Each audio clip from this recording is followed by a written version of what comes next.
आपके आसपास अगर कोई भी इंसान डिप्रेस्ड है ना, आपने ये सारे सेंटेंसेस उसको नहीं कहने।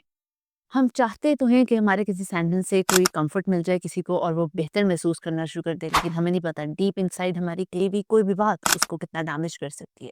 यूजुअली ऐसा नहीं होता कि हम इंटेंशनली कहना चाह रहे हो, लेकिन अनइंटेंशनली उसको हौसला देते देते कोई ऐसा वर्ड कह जाते हैं जो कि उसको मजीद डिप्रेस कर देता है। अस्सलाम वालेकुम, आई एम सारा मदीना और आज मैं आपको बताऊंगी कि डिप्रेस्ड इंसान को ऐसे कौन से सेंटेंसेस हैं जो आपने बिल्कुल भी नहीं कहने, क्योंकि वो उसको मजीद डिप्रेस कर सकते हैं और उसकी मेंटल हेल्थ को और ज़्यादा डिस्ट्रॉय कर सकते हैं।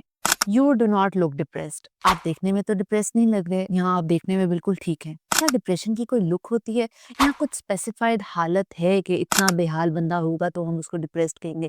हाँ, मेंटल स्टेट ज़रूर स्पेसिफाई होती है, उसका डायग्नोस्टिक क्राइटेरिया है, लेकिन दिखने का कोई क्राइटेरिया तो नहीं है ना कि वही इंसान डिप्रेस्ड होगा। कई दफ़ा बहुत हँसता मुस्कुराता हुआ इंसान कितना डिप्रेस्ड है, अपने अंदर कितनी जंग लड़ रहा है, हमें इसका अंदाज़ा नहीं है। पता है, इस तरह के कमेंट्स अगर हम लोगों को कहना शुरू करेंगे ना, तो अपनी फीलिंग्स को एक्सप्रेस करना छोड़ देंगे, वो शेयर ही नहीं करेंगे और मेंटल हेल्थ काउंसलिंग की तरफ नहीं जाएँगे। इसके अलावा आप उनको कह सकते हो कि आई नो आपके लिए मुश्किल है, but whenever you want to share I am there for you. Simple. It could be worse. या दूसरे लोगों को देखो वो तुमसे ज़्यादा स्ट्रगल कर रहे हैं, या फिर ये कि अल्लाह की नाशुक्री ना करो। इस तरह के कमेंट्स से हमें लग रहा होता है कि शायद हम किसी की स्ट्रगल कम कर रहे हैं या उसको बहुत बेहतर फील करवा रहे हैं, but actually this can damage way too much. Depression कोई कंपटीशन तो नहीं है कि कौन ज़्यादा स्ट्रगल कर रहा है या कौन कम स्ट्रगल कर रहा है। हम इस तरह के एग्जाम्पल देख के पता है अगले इंसान को शेम, गिल्ट और आइसोलेशन की तरफ लेके जा सकते हैं। इंस्टेड आप उनको ये कह सकते हो कि मैं अंदाज़ा तो नहीं कर सकता कि आप किस चीज़ से गुजर रहे हो, but I am there for you, या I can not imagine your pain, but if you need any kind of help I am there for you. Simple. Just think positive, happiness is a choice, या फिर ये कि हर चीज़ में अपनी negative thinking ना लाया करो। आपको पता है इस तरह के किसी भी सेंटेंस से हम उसकी लाइफ में और ज़्यादा बर्डन ऐड अप कर रहे हैं, हम उसको हर चीज़ का रिस्पॉन्सिबल ठहरा रहे हैं। एक तरह से ये टॉक्सिक पॉजिटिविटी हुई, या फिर हम प्रोफेशनल हेल्प की इंपॉर्टेंस को ना इग्नोर कर रहे होते हैं। हम ये जाहिर कर रहे होते हैं कि सिर्फ आप अपनी इमोशंस और फीलिंग्स को चेंज करके सब कुछ ठीक कर सकते हो, और वो इंसान अपने आप को क्वेश्चन करना शुरू होता है कि क्या मेरी थॉट्स और फीलिंग्स की वजह से मैं डिप्रेस्ड हूँ सिर्फ? तो इस तरह के कोई भी कमेंट आपने उनको नहीं कहने। इससे क्या होगा, वो अपनी स्ट्रगल को इनवैलिडेट करना शुरू हो जाएंगे, अपनी थॉट्स को, हर चीज़ को, और मज़ीद गिल्ट की तरफ जाएंगे। जस्ट इमेजिन कि एक इंसान की लेग फ्रैक्चर्ड है और आप उसको बोलो कुछ नहीं होता, आओ मेरे साथ मेरी ही स्पीड पे चलो। नहीं ना, हम उस तरह से उसकी फिजिकल पेन को इनवैलिडेट नहीं करते। इसी तरह से हमने मेंटल हेल्थ स्ट्रगल को भी इनवैलिडेट नहीं करना।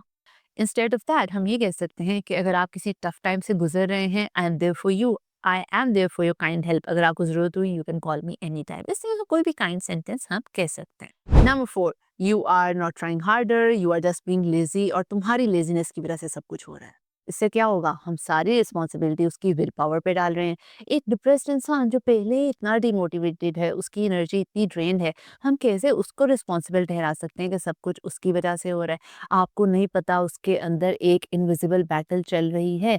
हम किसी इंसान को ये नहीं कह सकते। पता है इससे क्या होगा, वो इंसान और फ्रस्ट्रेटेड हो जाएगा और अंदर ही अंदर सेल्फ ब्लेम की तरफ जाएगा, गिल्ट की तरफ जाएगा, और अपनी कोई भी बात कहते हुए शेमफुल फील करेगा। और ये फ्रस्ट्रेशन जब बॉटल अप होगी ना, so this will damage him.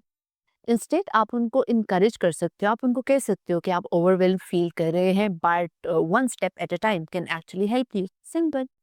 You are not so religious, या दीन की दूरी की वजह से तुम्हें डिप्रेशन हो रहा है, ये वाली बातें तो बिल्कुल भी मत कीजिएगा। डिप्रेशन आपका अल्लाह से ताल्लुक है, हमारी मेंटल स्टेट जो कि चेंज हो रही है हमारे एक्सटर्नल फैक्टर्स की वजह से, टॉक्सिक एनवायरनमेंट की वजह से, past trauma, social environmental factors, financial crisis, हमारे रिलेशनशिप की वजह से।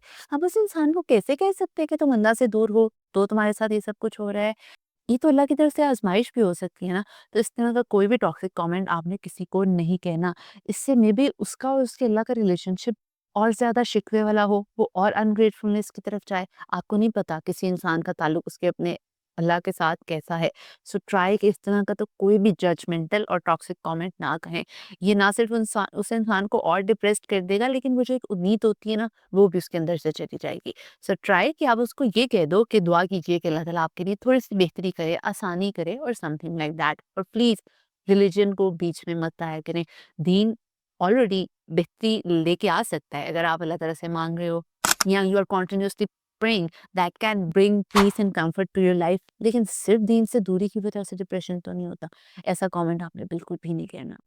ये कि कोई इंसान अगर डिप्रेस फील कर रहा है, हमने उसको क्या कहना है, इससे कहीं ज़्यादा इम्पोर्टेंट ये है कि हमने उसको क्या कुछ नहीं कहना। क्योंकि चुप रह के, खामोश रह के तो मे बी हम डैमेज एड अप नहीं कर रहे, लेकिन कोई भी गलत सेंटेंस कह के ना हम उसकी जर्नी बहुत ज़्यादा ख़राब करें, जो कि ऑलरेडी बहुत ज़्यादा स्ट्रगलिंग है। So if you have been through depression या आपके आस-पास कोई इंसान डिप्रेस्ड है, उसको किसी ने कुछ नेगेटिव कमेंट कहा है या आपको किसी ने कोई नेगेटिव टॉक्सिक कमेंट कहा है, do share in the comment section, ताकि कोई भी जो पढ़े उसको ये अंदाज़ा ज़रूर हो कि उसने ये वाले सारे कमेंट्स किसी को नहीं कहने। This is me Sara Ahmad, and if you or anyone near to you is suffering through depression, you can book your appointment with me. और जब तक मेरी नेक्स्ट वीडियो आती है, अपना ख्याल रखिएगा। टेक केयर, अल्लाह हाफ़िज़।